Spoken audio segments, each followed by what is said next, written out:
สวัสดีครับสวัสดี FC ทุกคนที่เข้ามาดูช่องของผมกับผม ได้เวลาอีกแล้วฮะวันนี้เป็นวันพุธวันที่11เดือนกุมภาพันธ์พี่น้องเตรียมตัวบินฮะเปลี่ยนคันธนูมาใหม่พี่น้องครับเปลี่ยนจากคันเหลืองมาใส่คันใบขวดสติงธนูแมงมีเฮาตามด้วย นั่นหางกระสอบปูนพี่น้องว่า1.30 เมตรนี่หางนี่ทำสะพานข้ามแม่น้ำโขงนะไปเตรียมลุยกันเลยเฮาลมกับบัดคอยบัดแห้งนี่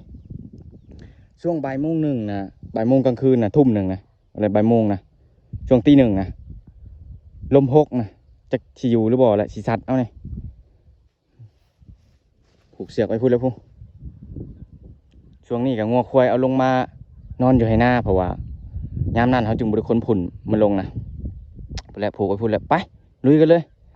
ธนูนี่บ่มีคำว่าลบนะมันนี่ยังแต่ธนูขาดนี่แหละมันนี่จักสิเป็นจังได๋ได้พี่น้องหางนี่เอาตามคำแนะนำของ FC จากทาง TikTok FC ผังไทยนะเป็นว่าให้ลองเอาหางอันกระดาษปูลงเบิ่งนะเฮาก็ลองลงเบิ่งเด้แต่ว่าเฮาขอดเอาหางนะมันยังบ่ได้ติดถ้ามันนั่นหางงามเฮาก็ติดเอาธนูมัดบ่จำปานใดเพราะมันหนักจักหน่อยมัดตัวนี้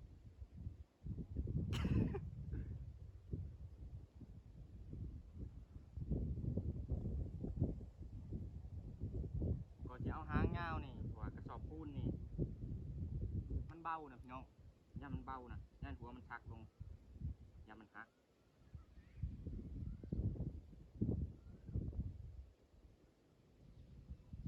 ไป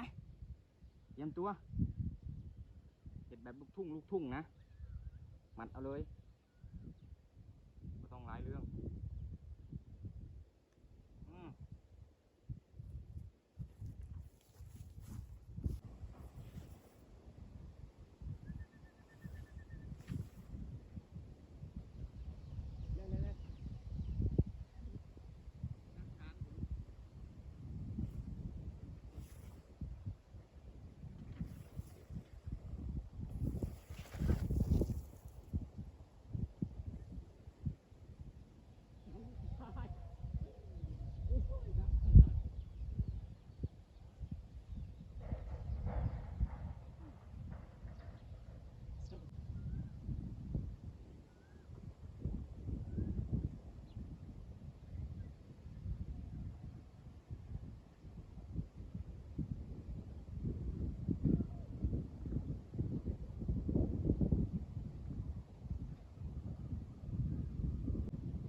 โอ้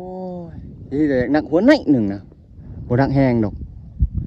โอ้มันจ่างหางมันจ่างดีเลย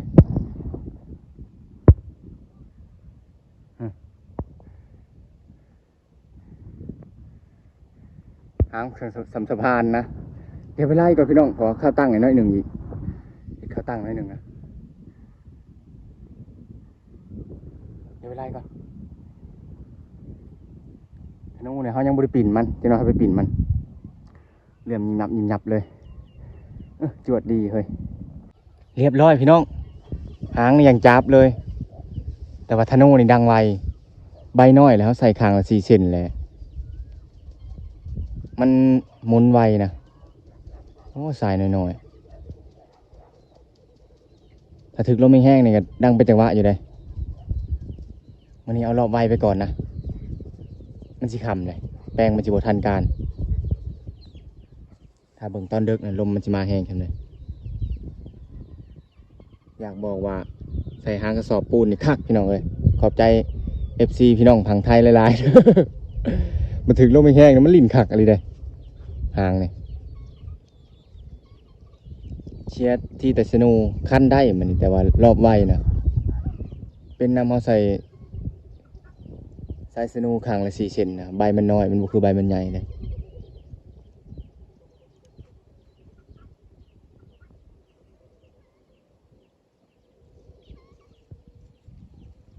หรือว่าเอาคางนะบ่วะ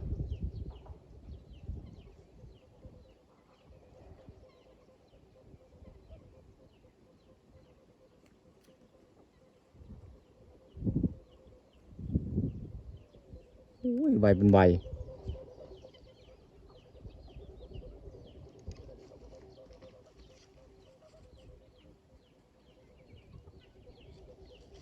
โอ้ยเดี๋ยวลงแปลงอีกก่อนพี่น้องรอบที่สี่เลยนี่ตัดชายสโนว์มันออกก่อนยางจับบัดนี้พี่น้องตัดสายธนูออกข้างละเส้นนะยังเหลือบัดนี้ยังเหลือข้างละ3บัดนี้แล้วก็ยานธนูลงอีกไวอยู่แต่บ่ไวบันไดลมยังอ่อนแห้งนะไอ้ลมมันอ่อนเนี่ยยังลินหางเลยนี่เห็นบ่บ่เห็นเลยพี่น้องมันมืดเลย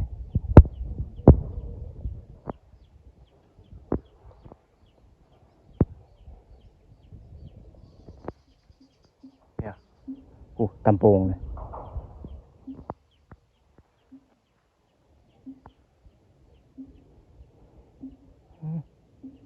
ลมยังอ่อนนะมุมฮอดประมาณบ่ฮอดลม8ดอกอันนี้เบิ่งให้ลม6ลม7นี่แหละโอ้ดังพอดีม่วนเลยสิดังแห้งกับบ่ดังแห้งเพราะจังได๋กลางคืนนะโอ้มันลินหางคักในหางมันเบาในหางกระสอบนี่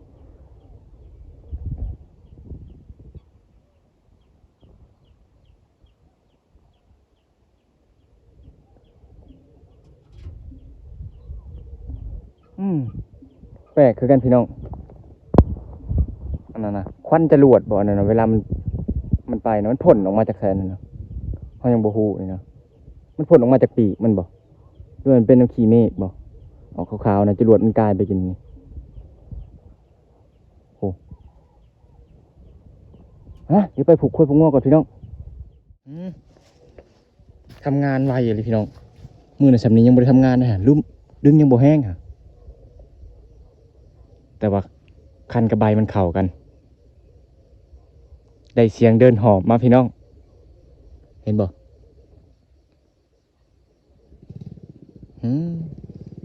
เดินหอบบิดข้ามมัน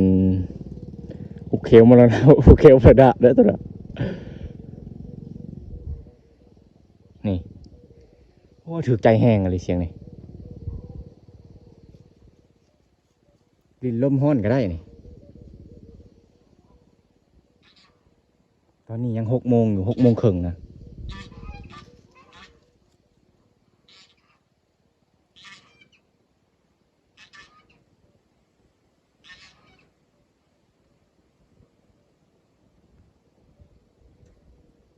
เดี๋ยวพังจังหน่อย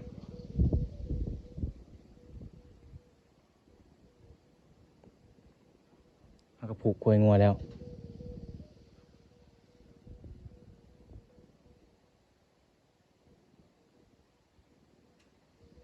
โอ้ยขักเว้ยได้เสียงเดินหอบคือเสียงเดินหอบขักอะไรเลยบัดลมอ่อนเลย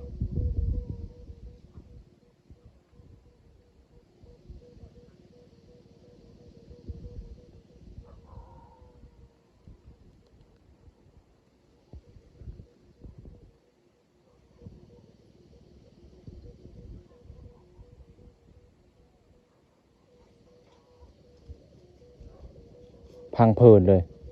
เสียงบางๆอ่อนๆนะนุ่มๆ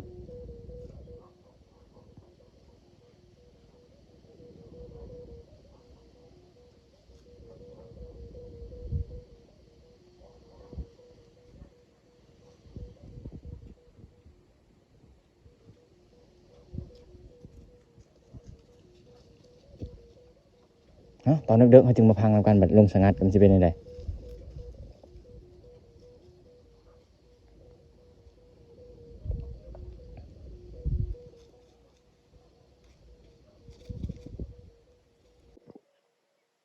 ตอนนี้เป็นเวลา12 โมงพี่น้อง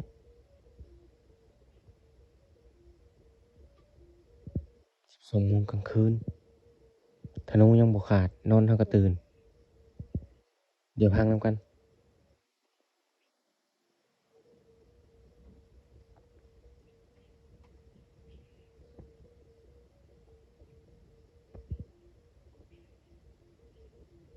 ลมนี่ยังดีอยู่ธนูทั้งเทิงน่ะขาดแล้ว มันมีลำหนึ่งขึ้นช่วงมันมืดเนาะ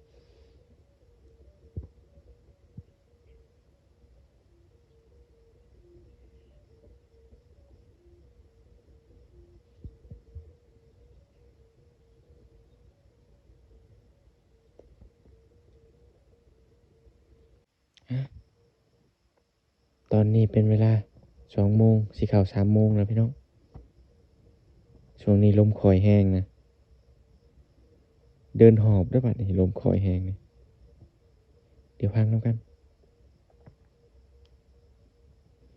ลมแรงในสงัดดีเด้บ่าวทั้งเทิงเนี่ยได้ยินมาเป็นบาท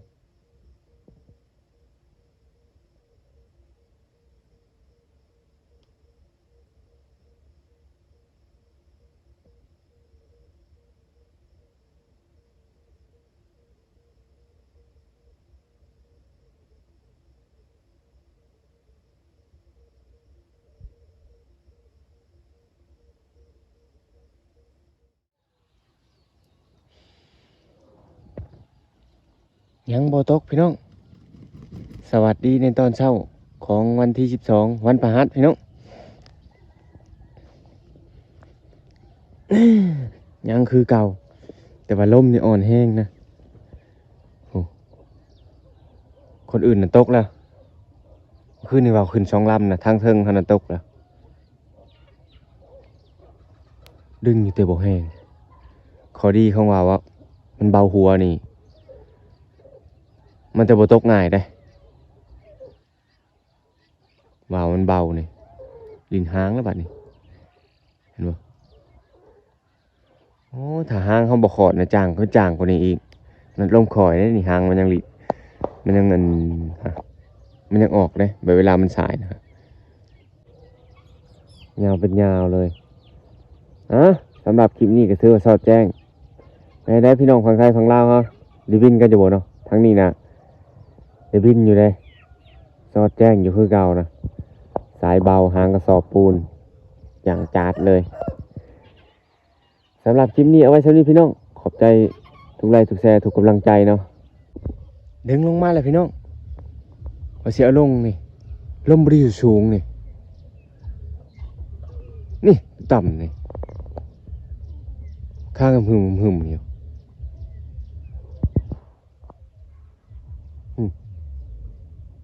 บ่รอด100 เมตรสามพี่น้องตอนลมมันอ่อนแห้งนะโอ้ประมาณ50 เมตรนี่แหละรุ่นเบาหัวเนี่ยบ่อยากสิพันละหน้าพี่น้องเอ้ย